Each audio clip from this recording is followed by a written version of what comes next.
যদিও আল্লাহ একের পর এক ভাঙ্গা ভাঙ্গা দেখাইতেছে মানুষের প্রযুক্তিকে, আল্লাহ দেখাইতেছে, কখনো কখনো দেখায়, কখনো কখনো মানুষের প্রযুক্তিকে আল্লাহ বেকার করে দেখায়। হাজারো দেখাইতেছে। হ্যাঁ, মঙ্গলের ছবি আনতে পারে, অথচ মাটির নিচে কাব্যে কখন এটা বলতে পারে না। অথচ মঙ্গল কোথায়? মানুষ মঙ্গল গ্রহে গেছে, ওইখানের ছবি আনতেছে, অথচ মাটির নিচে কাব্যে কখন এটা জানে না। কেননা ভূমিকম্প তো বেশি গভীর হয় না, হইলে 10-12 কিলো, এর বেশি তো না। কেননা 10-12 কিলোর নিচে তো পাথরই পাথর। হ্যাঁ, চেষ্টা করছিল, মনে হয় নেটে সার্চ দিলে পাবেন, ড্রিল করতে চেয়েছিল। প্রথম চেষ্টা করছে চীনে, যে এক জায়গার থেকে আরেক জায়গায় ড্রিল করে রাস্তা বানায় দিবে, কিন্তু 8-10 কিলো যাওয়ার পরে দেখছে আর ড্রিল চলে না, পাথরই পাথর। চেষ্টা মানুষ কম করে নাই। তো ভূমিকম্প তো বেশি গভীর হয় না, ঊর্ধ্বে 10 কিলো বলো, 12 কিলো, এর বেশি তো না, ঊর্ধ্বে 20 কিলো। কিন্তু মঙ্গলের ছবি আনতেছে, কিন্তু 12 কিলো নিচে কাব্যে, 20 কিলো নিচে কাব্যে এটা বলতে পারে না। তো যেটা বুঝাইতেছিলাম, কালকে যেন কেউ আল্লাহর সামনে কোনো যুক্তি তর্ক দাঁড় না করতে পারে। এই জন্যই মেরাজ,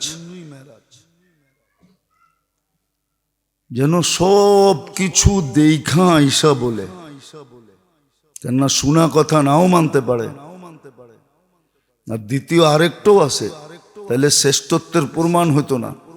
কুনতুম খায়রা উম্মাহ, আমরা যে শ্রেষ্ঠ উম্মত, এটার প্রমাণ হতো না যদি আমাদেরকে শোনা কথা শোনায় দিতেন, তাহলে শ্রেষ্ঠত্বের প্রমাণ হতো না।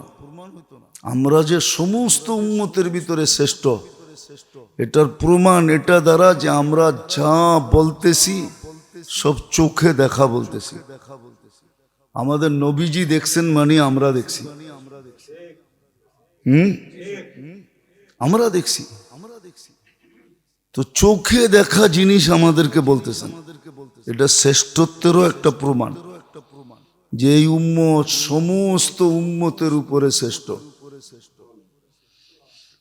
দ্বিতীয় মেরাজ এই জন্য যে কারো যেন কোনো, কালকে যেন কোনো অভিযোগ না থাকে, যুক্তি তর্ক, কোনো অজুহাত,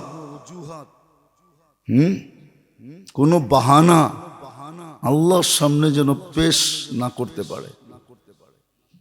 এই জন্য সব দেখা, একটু আগেই বলতেছিলাম আমি, যে জান্নাত কিন্তু সাজাবে। দুনিয়ার এরকম কোন সুপার শহর নাই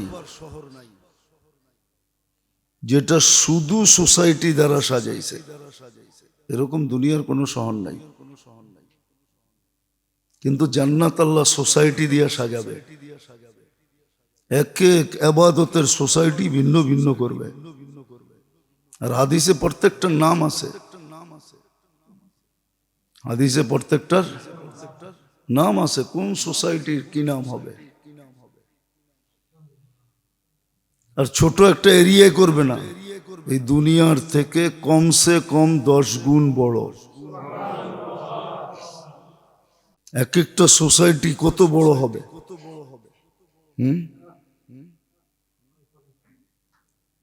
ইনসাফের সোসাইটি ভিন্ন হবে।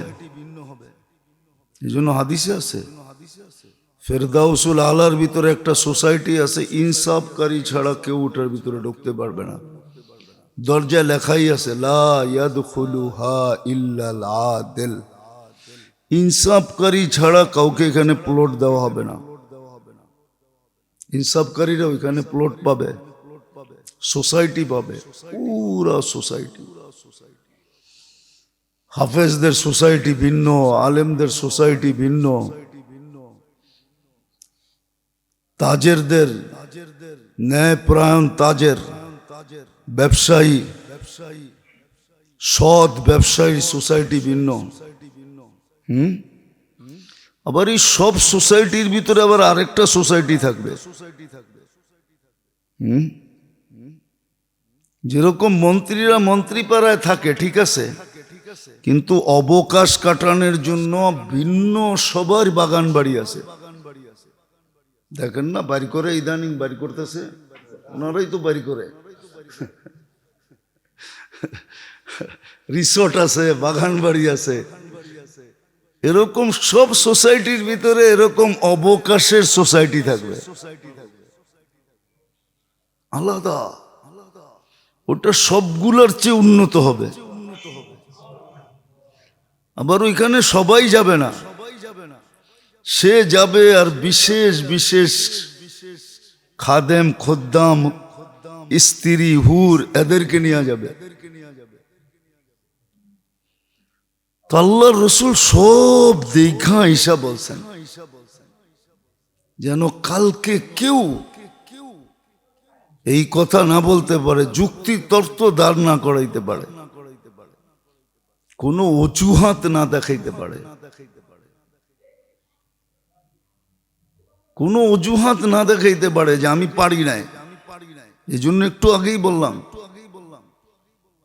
যে দুনিয়ায় পরিশ্রমের বিনিময় আর কতটুক দেয়? আল্লাহ যতটুক দিবেন, বিরাট বিরাট পুরস্কার দিবেন, বিরাট বিরাট পুরস্কার দিবেন, বিরাট বিরাট পুরস্কার দিবেন।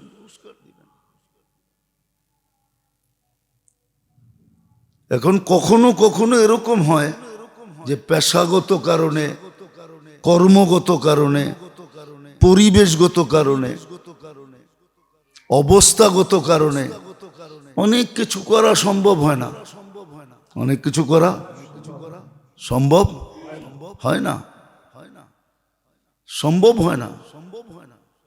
যেমন আমার মনে আছে অনেক আগে বাংলাদেশে প্রায় 800 850 জজ আছে। এখন হয়তো একটু বেশি হইলে হইতে পারে, 800 850 জজ হবে বাংলাদেশে। তো এদের রমজানে একটা ইফতার পার্টি হয় সমস্ত জজদের। ল্যাবিডের পিছনে এদের একটা ক্লাব আছে, জজ ক্লাব। এখন মনে হয় না, এটা অন্য কাজে সরায় নিয়ে গেছে। আগে ল্যাবিডের পিছনে ছিল, ল্যাবিড হাসপাতালের বিলকুল পিছনে। আমি 2 বার গেছিলাম বয়ানের জন্য, ইফতার পার্টিতে।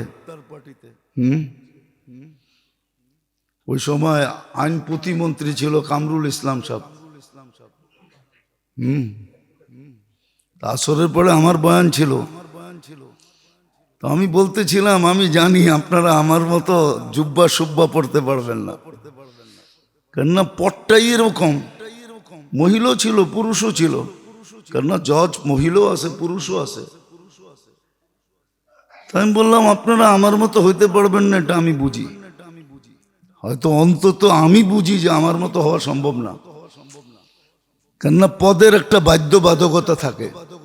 ওটার ভিতরে ঢুকে গেলে অনেক কিছু মনে চায় কিন্তু করা যায় না, মনে চায় কিন্তু সিস্টেমের কারণে করা যায় না।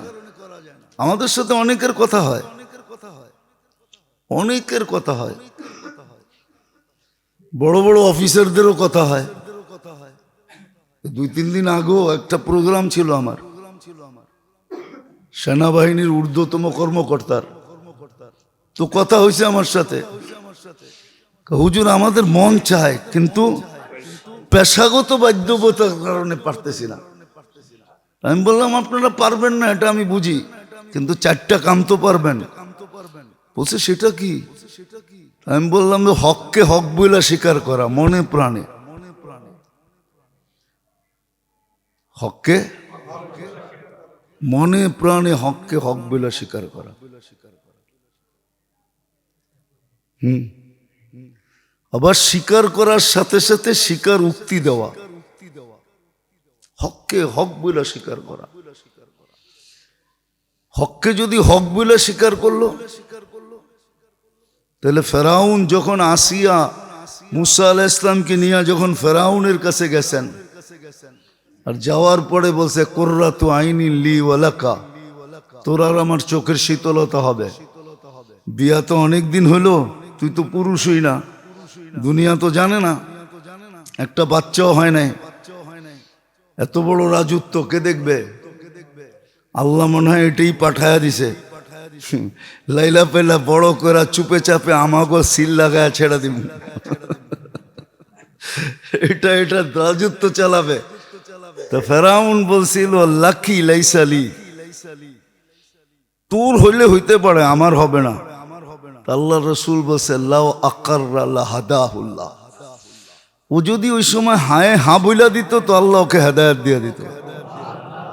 এই জন্য হককে হক বইলা স্বীকারোক্তি দেওয়া, যেটা হক, কিন্তু বাধ্যবাধকতার কারণে আমি পারতেছি না, আমি হককে হক বইলা স্বীকার করা, হককে হক বইলা স্বীকার করা। দ্বিতীয় হলো হকের উপরে যারা চলে এদেরকে কখনো ক্রিটিসাইজ না করা, কখনো ক্রিটিসাইজ না করা, ক্রিটিসাইজ না করা। কোরআনে আছে সাফ, যখন তোমাদের কাছে আসে তো বলে আমরা তোমাদের, আর যখন পিছিয়ে যায় ইয়াস্তাহজিউ বিহিম, কোরআনের শব্দ প্রথম পারায় আছে, আর পিছনে যে ক্রিটিসাইজ করে। আল্লাহ বলছে ক্রিটিসাইজ করো না, হককে হক বইলা স্বীকার করা, হকের কোনোদিন ক্রিটিসাইজ না করা। হকের কোনোদিন ক্রিটিসাইজ না করা, হকের ক্রিটিসাইজ না করা, হককে হক বইলা স্বীকার করো, এটাকে বলে একরার। হককে একরার করো, যেটা হক এটা হক। আর দ্বিতীয় হলো হকের কখনো বিরোধিতা না করা, হকের কখনো বিরোধিতা করব না। এটাও ইঙ্গিত দিছেন আল্লাহওয়ালারা, আর হাদিসও আছে। শেখ সাদি রহমতুল্লাহ নিজের কবিতায় লেখছেন কুওতে নেকি না দারি বদমাকুন, হককে হক বইলা স্বীকার করা, হকের কখনো বিরোধিতা না করা, বিরোধিতা না করা। যে তুমি হকের উপরে চলতে পারো না, বিরোধিতা করো না, সরে যাও, সরে যাও। যেমন বলছে গীবত করো না, গীবত শুনো না, কেউ করতে চায় তুমি সরে যাও, হকের বিরোধিতা না করা। কেন হকের যারা বিরোধিতা করবে এদের থেকে আল্লাহ হেদায়েতকে উঠায় নিয়ে যাবে। তৃতীয় হলো হকের উপরে যারা চলে এদেরকে নিয়ে ব্যঙ্গ না করা। যেমন আমার সমাজ দাড়ি টুপি দেখলেই ব্যঙ্গ করে, হ্যাঁ ক্রিটিসাইজ করে, ঠিক না? না করে না? এটা আমার সমাজে বিরাট বড় একটা রোগ। দিনদার দেখলে, দাড়ি টুপি দেখলে, হুজুর করে দেখলে কি করে? ব্যঙ্গ করে, অনেক ধরনের কথা বলে, অনেক ধরনের। আমরা ফেস করি তো খুব বেশি, সারাদিন রাত রাস্তায় থাকি, অনেক ধরনের লোকের সাথে দেখা হয়। তো আমার সমাজে এটা বিরাট বড় রোগ। হকের উপরে যারা চলে তাদেরকে নিয়ে ব্যঙ্গ করা, কটূক্তি করা, এটা আমাদের সমাজের সবচেয়ে বড় রোগ। কটূক্তি করে, বিশেষ করে আমাদের সমাজে, বাকি দুনিয়ায় না। বাকি দুনিয়ায় না।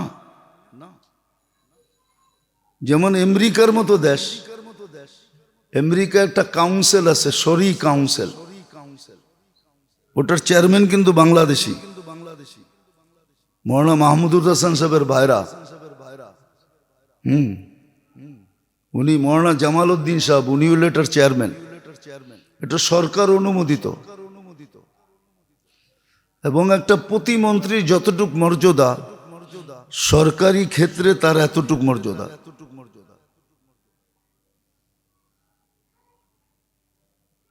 এটা শরী কাউন্সিল, আমেরিকার মনোনীত।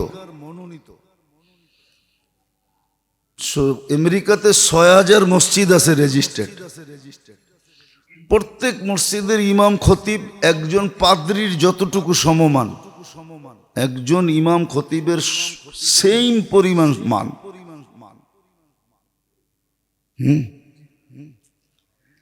এফবিআই সর্বশেষ কোনো মানুষের তথ্য নেওয়ার ব্যাপারে সে যে ভালো, এটার সার্টিফাই সর্বশেষ ইমামের দ্বারা করায়।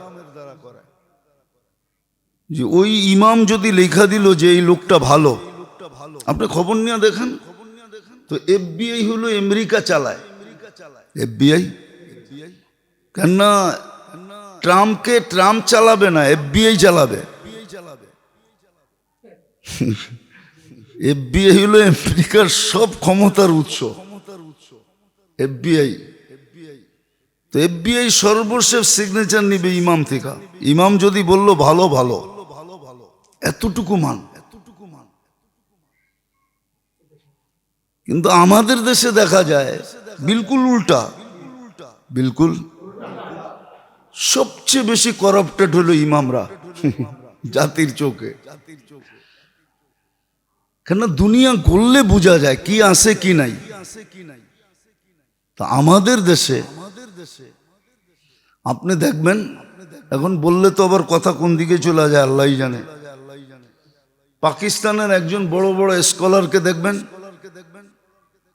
এর সাথে কয়জন গার্ড।